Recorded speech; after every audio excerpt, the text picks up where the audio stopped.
नमस्कार दोस्तों, जय हिंद। स्वागत है आपका हमारे YouTube चैनल टेक्निकल अड्डा पे।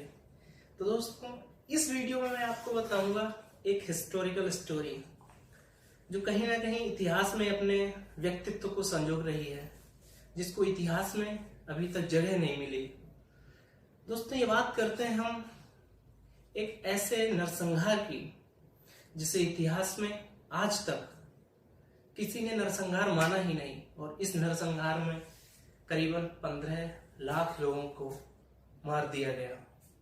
इस नरसंहार में उनके परिवार के, उनकी बीवी, उनके बच्चों, उनकी माँ बहनों के साथ में बलात्कार हुआ, और उनके घर में जो बुजुर्ग थे, जो बच्चे थे, उनको मार दिया गया। तो बात करते हैं हम आर्मेनिया में हुए नरसंहार की। दोस्तों, ये नरसंहार आज से तकरीबन 106 साल पहले हुआ था। ये वो दौर था 1915 का, जब 1914 में प्रथम विश्व युद्ध शुरू हुआ। जिस विश्व युद्ध में धुरी राष्ट्रों में तुर्की, इराक, ईरान वगैरह जो मुस्लिम कंट्रीज थे वो धुरी राष्ट्रों में थे, और जो मित्र राष्ट्र थे जिनमें अमेरिका, रसिया, ये कुछ देश थे, फ्रांस वगैरह, जो मित्र राष्ट्रों की ओर से लड़ रहे थे। तो आखिर इसमें ऐसा क्या हुआ था कि उस नरसंहार के बाद में आज तक 100 सालों के अंदर आज तक किसी ने इस नरसंहार को मान्यता नहीं दी, किसी ने भी इस नरसंहार को नरसंहार नहीं माना। आखिर क्या वजह रही थी? तो दोस्तों, आपने सुना होगा हमारे इतिहास में एक न्यूज आई थी 1916 में, आप सभी ने पढ़ रखा होगा। 1916 में हमारे यहाँ पे स्टार्ट हुआ था खिलाफत आंदोलन, जो कि अलीगढ़ मुस्लिम यूनिवर्सिटी के द्वारा, और जिस समय उस मौलाना अबुल कलाम आजाद मुस्लिम लीग ने खिलाफत आंदोलन शुरू किया था। क्या आप जानते हैं इस खिलाफत आंदोलन के पीछे वजह क्या थी? क्या ये खिलाफत आंदोलन अंग्रेजों के लिए था? बिल्कुल, आपने भी अभी तक जो सुना था, अभी तक जो पढ़ा था, उसमें आपको यही पढ़ाया गया कि खिलाफत आंदोलन मुस्लिम लीग के द्वारा अंग्रेजों के खिलाफ किया गया था। किंतु इसकी असली रणनीति क्या थी? ये था तो अंग्रेजों के खिलाफ, किंतु इसकी रियलिटी ये थी अंग्रेजों के खिलाफ वहां का विद्रोह था जो 1915 में अंग्रेजों ने, एक एम्पायर हुआ करता था तुर्की में, वो पूरा क्षेत्र जो मुस्लिम था। आप इस मैप में एक बार देखिए, ये मैप आपको दिखा, इस मैप में आपको दिख रहा होगा एक साम्राज्य। इस साम्राज्य में ये पूरा साम्राज्य जो भी था ये मुस्लिम साम्राज्य था, और इस मुस्लिम साम्राज्य का नाम था ऑटोमन साम्राज्य। इस ऑटोमन साम्राज्य में कहा जाता है जो मुस्लिम्स के जो खलीफा हुआ करते थे, उस समय ये खलीफाओं का डायरेक्ट इनके जो पैगंबर या जो भी अल्लाह जो भी हैं उनके साथ में सीधा कनेक्शन था, इनकी रिपोर्टिंग उनको थी। कहा गया है इनकी धार्मिक जो भी किताबें हैं, तो उस समय इनकी मान्यता थी कि जो भी खलीफा बोला करता था वही सारी कंट्री, सारे देशों में, सारे विश्व में जो भी मुस्लिम थे वो सब कुछ वही मानते थे। तो हर जगह के मुस्लिम ये जानते थे कि इन खलीफाओं को कोई हरा नहीं सकता। लेकिन जब प्रथम विश्व युद्ध हुआ तो उस ऑटोमन साम्राज्य को जो मित्र राष्ट्र थे उन्होंने गिरा के मारा। तो जब ऐसा हुआ तो यहां तक उसकी आंच आई। आप एक बात से अंदाजा लगा सकते हैं कि युद्ध चल रहा है ऑटोमन साम्राज्य में, जो रसिया के पास में तुर्की में है, लेकिन उसका खिलाफत उसकी हो रही है इंडिया में। तो आप इससे इनकी पकड़ का अंदाजा लगा सकते हैं, ऑटोमन साम्राज्य की पकड़ कितनी रही होगी। तो उसी के विद्रोह में अंग्रेजों ने ऑटोमन साम्राज्य को हराया। उस विद्रोह में यहाँ पे इंडिया में खिलाफत आंदोलन चला। ये तो रही हमारे इंडिया की बात। तो अब शुरू करते हैं आर्मेनिया के नरसंहार की बात।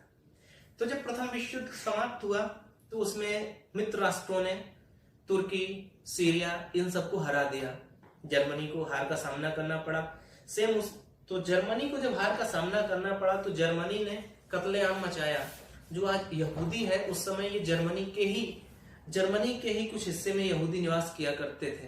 तो जर्मनी ने ये सोचा कि हम जो युद्ध हार रहे हैं वो यहूदियों की वजह से हार रहे, इसलिए उसने एक तरफ से यहूदियों को मारना स्टार्ट कर दिया। हालांकि ये दूसरी स्टोरी मैं किसी अन्य वीडियो में समझाऊंगा। सेम इसी तरह तुर्की में एक साम्राज्य था, ऑटोमन साम्राज्य, जो तुर्की के कुछ एरिया में आता था इसका हिस्सा। तो वहां के खलीफाओं ने ये समझा कि हम जो युद्ध हारे हैं, वो आर्मेनिया में एक जाति निवास करती थी जो कि स्वयं को ईसाई मानती थी। एक पॉइंट की बात है, ये जो आर्मेनिया है उस समय ईसाई कंट्री था जिसके चारों तरफ मुस्लिम कंट्रीज थी। तो इन्होंने मिलकर आर्मेनिया को पूरी तरह से तहस नहस करने का प्लान बना लिया, जो कि हमारे यहाँ भी कहावत है कि खिसियानी बिल्ली खम्बा नोचे।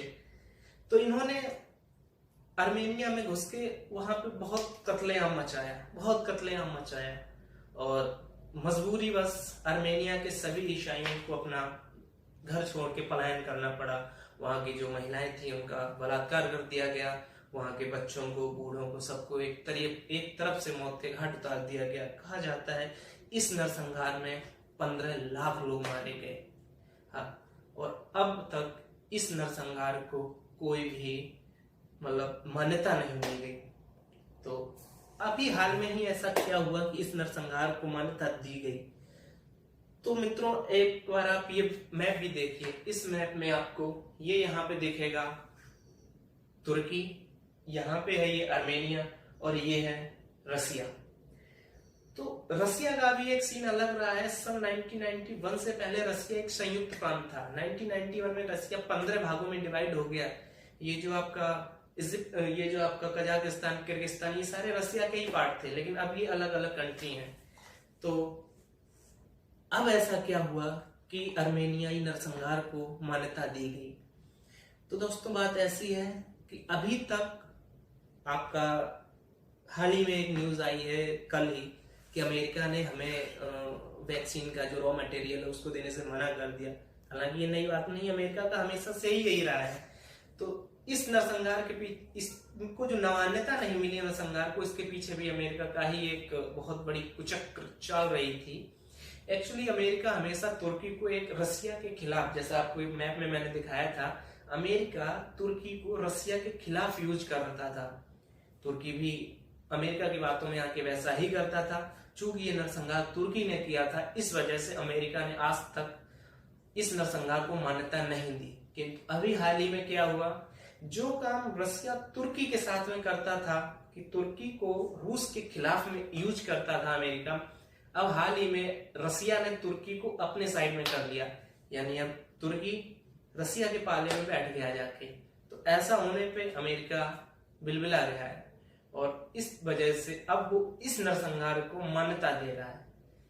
तो दोस्तों, आप देख सकते हैं कि राजनीतिक स्तर पे जो वैश्विक राजनीति है किस स्तर पे जा सकती है। 106 साल बाद आज आर्मेनियाई नरसंहार में मारे गए 15 लाख से ज्यादा लोगों को आज ये मान्यता मिली है कि वो लोग मारे गए थे। तो यदि आपको इस वीडियो में कुछ नई जानकारी मिली है, कोई नया अपडेट मिला है, तो जरूर लाइक कीजिए और अपने दोस्तों के साथ में शेयर कीजिए। बाकी हमारे चैनल को सब्सक्राइब करें और जुड़े रहिए हमारे साथ में एक नई अपडेट के लिए। मिलते हैं आगे आपको एक नई अपडेट में। बाकी जय हिंद।